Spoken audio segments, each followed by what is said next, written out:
sebaik yang mana amal dipertontonkan sama Anda? Terus kata Imam Ghazali, kalau orang itu bisa jaga tidak riya, maka sebaiknya dipertontonkan karena kebaikan harus yang muncul, bukan yang tidak baik yang muncul. Jadi orang yang terlalu mendewa-dewakan khumul itu menutup diri. Oke, itu baik, karena dengan khumul, dengan menutup diri Anda tidak riya, Anda tidak pamer. Tapi kata Imam Ghazali, kamu juga harus ingat, di antara syaratnya Nabi itu harus mengumumkan kalau beliau itu seorang Nabi. Coba kalau Nabi sholatnya nggak diperlihatkan, kamu harus sholat yang benar. Caranya gimana ya Rasulullah? Itu rahasia. Bingung nggak kira-kira? Bingung nggak? Tapi Nabi ngendikan apa? Shollu kama ra'aitumuni usolli. Ya sudah, kamu sholat, niru saya sholat. Berarti Nabi sholatnya diperlihatkan apa disembunyikan? Diperlihatkan. Jadi begitu juga saya berkali-kali bilang, orang tahu kalau itu bidan ya berdasar tulisan itu bidan. Tahu kalau itu dokter gigi ya itu dokter gigi. Setiap harapan pasti ada halangan, dan setiap tujuan pasti ada ujian. Ini hanya tidak mudah, bukan tidak mungkin.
Makanya kenapa orang mati yang lahir langsung meninggal itu nggak wajib disolati. Alasannya di fikih ya lucu, karena dikatakan sholat mayit. Di mana-mana mayit itu sabakohu hayatun. Di mana-mana namanya mati itu terdahului oleh hidup. Nah, ini nggak pernah hidup langsung mati. Jadi fikih itu yang kadang lucu. Ya gitu aja alasannya.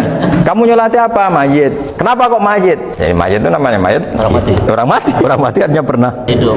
Ya itu sarah. Jadi ketika matan hanya cerita wasiktu alladzi lam yastahila, nggak pernah nangis, kayak lam yusolla alaih. Sarah bilang mergo ora tahu urip. Kalau nggak pernah hidup berarti nggak bisa dikatakan mati. Kayak sampean miskin itu kan nggak bisa dikatakan bangkrut. ya, ya miskin aja gitu loh. Kan gitu ya. Karena nggak pernah kaya. Kayak Mas Nafis nggak bisa dikatakan, oh itu Qurannya lupa gimana? Nggak pernah hafal. Jadi yang dikatakan lupa itu pernah hafal. Dulu Kanjeng Nabi Muhammad SAW itu saking yakinnya setiap problem itu ada malaikat Jibril datang, saking yakinnya. Suatu saat ada orang Yahudi tanya, Muhammad kalau kamu Nabi betul, beritahu kami tentang Dzulqarnain, beritahu kami tentang Ruh, beritahu kami tentang Luqman Al-Hakim. Nabi karena reputasi hariannya dipandu Jibril bilang, ya sudah besok datang lagi ke sini tak jawab. Ternyata Jibril nggak datang. Semua ditunggu lama nggak datang sampai utusan. Padahal yang tanya orang Yahudi yang sukanya bully Nabi. Lama nggak datang. Lama-lama protes. Jibril ini gimana? Saya dalam keadaan tertekan malah anda datang. Datang-datang Jibril dengan tanda kutip nyala.